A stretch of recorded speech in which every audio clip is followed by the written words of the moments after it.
So today we have a Miele Incognito dishwasher that drains out fine, but then when it's supposed to fill, we can feel the fill valve vibrate a little bit, just for about a second, and then we get a intake drain error light, like it opens up and then shuts off. So it may be that we need to replace this fill valve.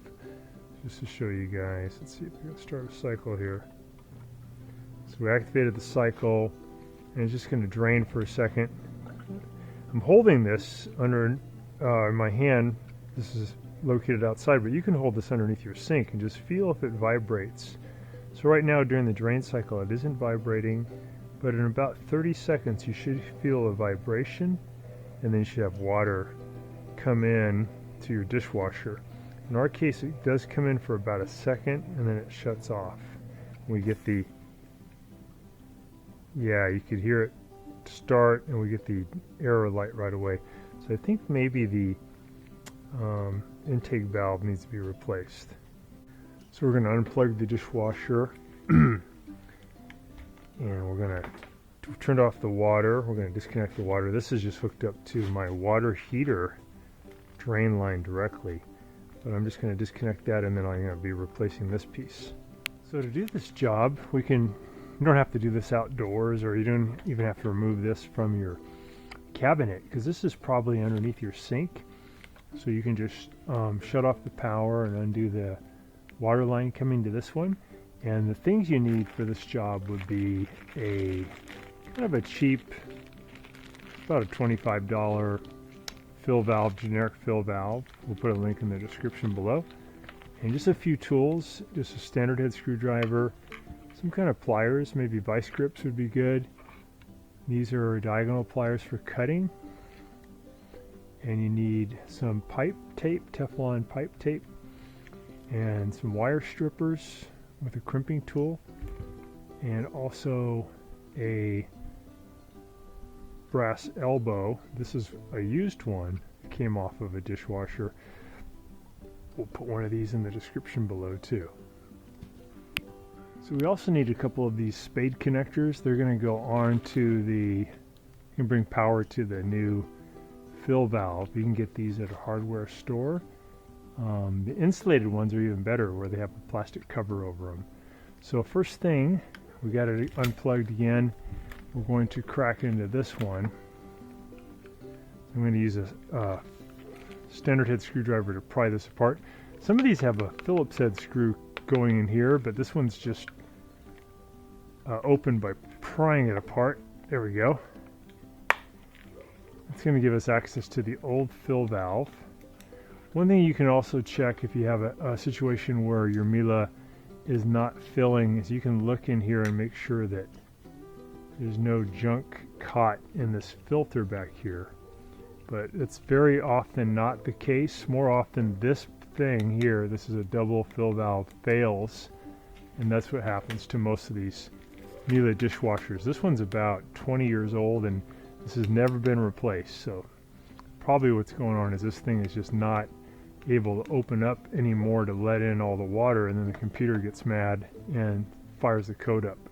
So we're going to pry up on this wire here. This is the one that brings power to the fill valve. We're going to be utilizing this wire. We'll go ahead and snip it so we can use it for our new application. We're going to pull this cover back. Then you can use a pair of vice grips, it's pretty good. Just kind of gently close them on the hose, and that's just going to help you have more room to work where that cover won't keep getting in your way. Alright, next thing we'll do, I'll push this back even a little further. There we go. Squeeze it in. I'm going to cut. Pull this wire through here. There we go. I'm going to cut this tube back at about, so I'm taking off the fill valve and about probably 4 inches of the hose, approximately. A little water is going to come out probably when you cut that. So it's good to have some paper towels down if you're working inside and underneath your sink. And this is just to give us a spot to hook up the new valve. there's the old valve. These are interesting. They're full of epoxy here, so you can't really like service them or repair this piece. And if you buy it from Miele, this one costs about $220. It's just filled with epoxy. It's not really serviceable. And these are only about 20 bucks from Amazon. This is part number WD15X10014. And these are, I think, actually designed for GE, but they work fine for us too.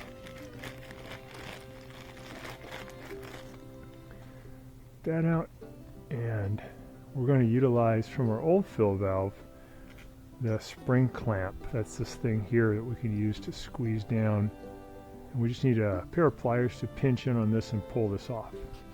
They're actually special pliers just for this purpose, but any kind of pliers would work. It's kind of like vice grips. Lock it, and then you can pull this thing off. Take your time. Yeah, it's the old one. Put that on this hose. And then we can push this one on here.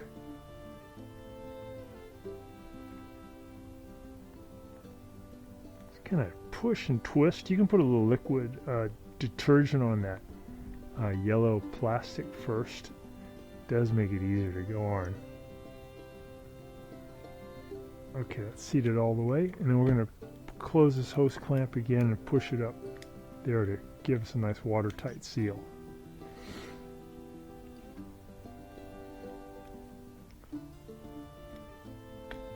Spring clamp is on.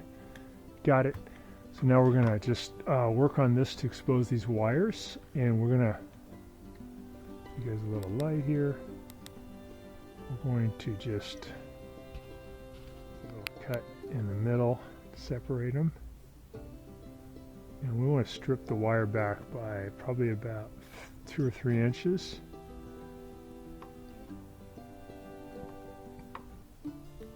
Just separating the neutral and the hot lead. The white one's neutral, black one's the hot. In the United States is 110 volts coming in. I think in Europe it's 220. Coming in to power the fill valve. Okay, now we got it separated. We'll remove with our wire strippers just a little bit of the insulator.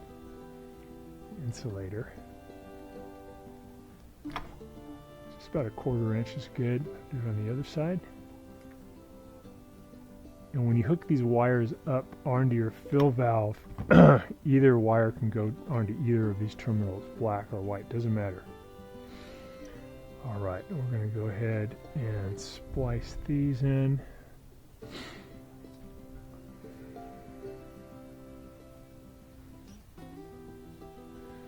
So another good way to do this is where you have, these are crimpable, so you just put the silver thing on here and crimp it.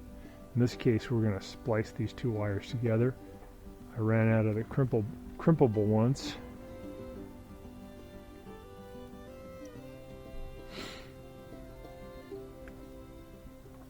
There we go. You get this one crimped on. We're going to push this wire in. Get all the way in there. And then we're going to squeeze down on it with the crimping tool. Nice tight connection. We'll do it on the other side too. Just kind of twist these strands first. Crimping tool ready. There we go. I'm going to put the wire in there. Crimp down. Alright, that's good. Nice and tight. Put these onto our new fill valve. One there, one on the other side.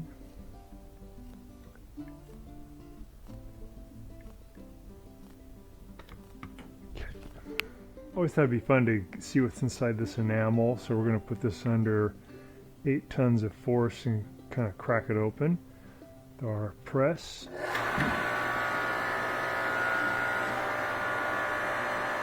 tons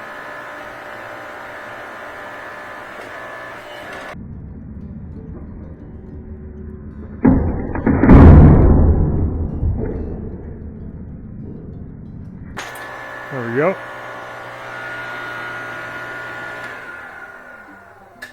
Let's see what's inside here, huh? So here's the two wires coming in to supply power. So that's going into here. And these are just like the spade connectors we saw on the other fill valve. Pretty simple. Here's another one. There's the other side. Got a couple of wires too, right? Doing the same thing. Going into the fill valve. Kind of cool. Let's see if we can crack into this one a little further.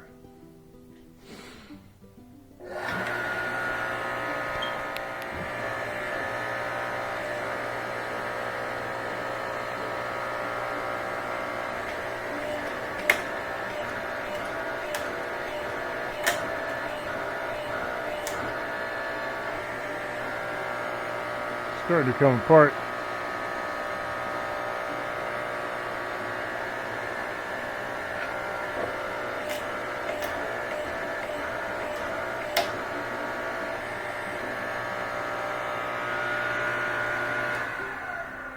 Okay, we got a better view. Well, they really hide it from you with that epoxy.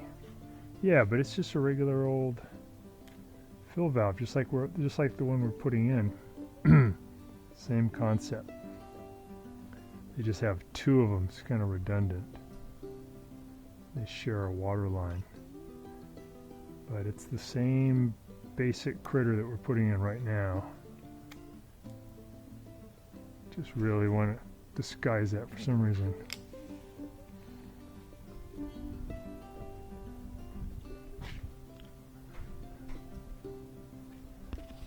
I'm going to take off those vice grips. You got some Teflon tape wrapped around the bigger aspect of the brass elbow, the bigger one. I'm going to thread that into the new fill valve. That'll be how we get the water in there. We're just going to use our wrench to tighten that up a little bit. A couple of turns there. Hooking up the water line to this now. Get it tight.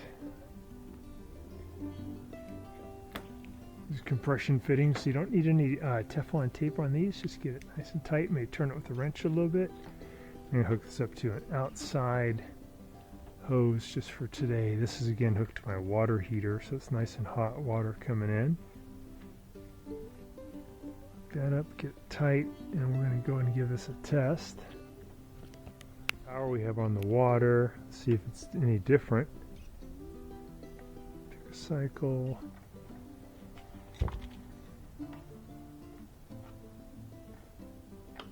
We're going to turn off this first. So if you want to get rid of the error code, open the door, turn off the power, turn back on the power, and just close it, pick a new cycle.